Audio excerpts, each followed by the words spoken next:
Can you believe that? It's just like that time your cousin got abducted by furry squid people. Yeah, but Jerry actually works over at the station now, and he said it's all true. Wait, so you're telling me you really believe that, huh? Why wouldn't I? Facts are facts. Okay.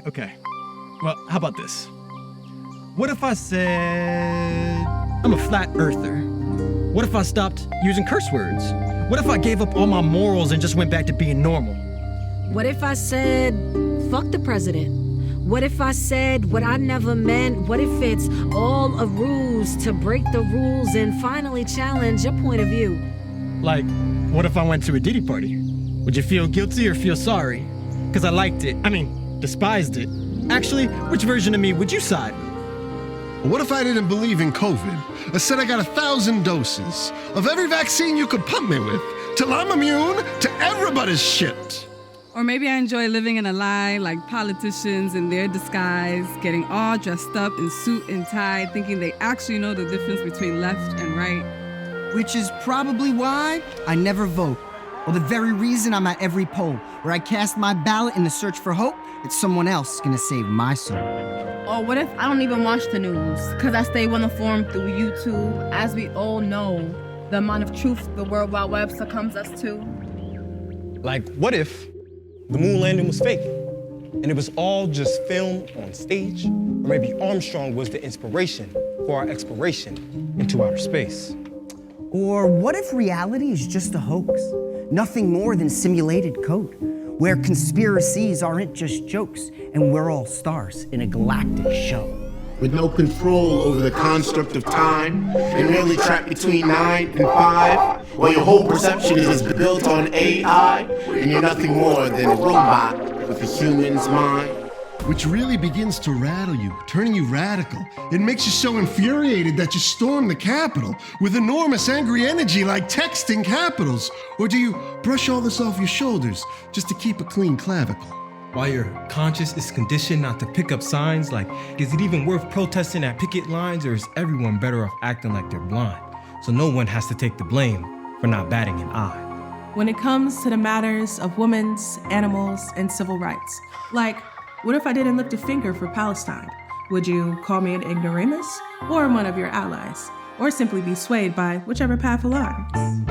In your favor like a neighbor who serves the Lord but won't be your savior. In the face of imminent danger as they wait for you to meet your maker. Like, every time a child is killed, can you empathize with how a parent feels? Or maybe you've never endured trauma and come from a happy home with both a papa and mama. But what if I was an immigrant? Would you welcome me and let me in? Or would you play nice then call ICE just to ruin another innocent life? Or what if I'm so overwhelmed with my own problems that I wasn't able to support Gaza? Or perhaps I did give them my last dollar and prayed Salah they'd be saved by Allah. While on my knees for the national anthem, as militants fly their flag and bolster their handguns, where the country holds its patriots all at ransom and profits off the feebleness of football fandom. Which leaves me conflicted on the stance for firearms, and the amount of freedom we have to express our hearts, while preaching this very sermon through the irony of my art, just to paint a bigger picture of the kind of hypocrites we are. Like, what if I told my family I was gay? Would friends and family be ashamed? Or if I took pride in being straight, would I be shot with love or hate? Would I be mocked, scorned, and called a vulture in a society that cancels culture, like a disease called culture? And just to be clear, that's a double entendre. But back to the lecture on all the kerfluffle, where some of the topics might make you uncomfortable. But someone's gotta do it. Hit play, then face the music. So, here are some direct questions that may leave you in ruins. Like, what if half of me said nigga? Would the other half get bitter? Would my audience call me a bigot or say that I'm brave and just make me bigger? Or what if I'm barely an African?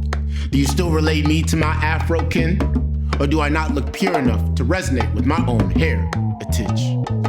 Or perhaps I take southern comfort in my country roots. Would you tie that part of me off like a noose and hang me out to dry from a sycamore tree? Then tell me to kick rocks like a whiskey neat? Or is this the portion where you start to regret listening to anything I've already said? Because the weight of it all is too hard to accept. Do I have your respect to finish my set? Because I wasn't quite sure about some of these lines, wondering how you would say I identify, like is she black, wrong, racist, or white, which is probably all the same in some of your eyes. Or what if I didn't believe in race? Would you revoke my privilege to be on stage? Stone me to death, rip me to shreds, tear me apart till there's nothing left? Or what if I never pushed these boundaries and none of y'all ever doubted me? Would I ever find the courage to try to encourage the sheep of the herd to be their own person? Would I ever build up my confidence or continue being that scared little kid who never stands up for herself nor gains the tools that allow her to help? Anyone else passing through the gates of hell? Or struggling with mental health? Because at the end of the day, I finally learned it's all about how you love yourself. But still, what if I never faced depression? Would I have acquired the skills or lessons to battle the darkness with the light that each of us already hold inside? And use it to blossom like a flower, where I plant seeds with poetry and write for hours, till I'm rooted in the purpose of fighting the power, while nurturing my passion to make you all prouder and prouder. Of this lifelong journey I've embarked on, to discover where I am both safe and belong, in spaces such as this, where we all watch on, as I share these final thoughts for you to ponder on. Like, what are we doing here if not loving one another? Building community with our sisters and brothers. And all those who unite us on this earth that we call mother? Regardless of color, creed, sex, religion, or the box marked other. Like, what if we actually came together and put our differences aside? Stripped ourselves of our egos and reconnected with the Most High. Would we then live in a world where we don't have to fight nor divide? And can finally embrace the vastness of this beautiful experience that we call life.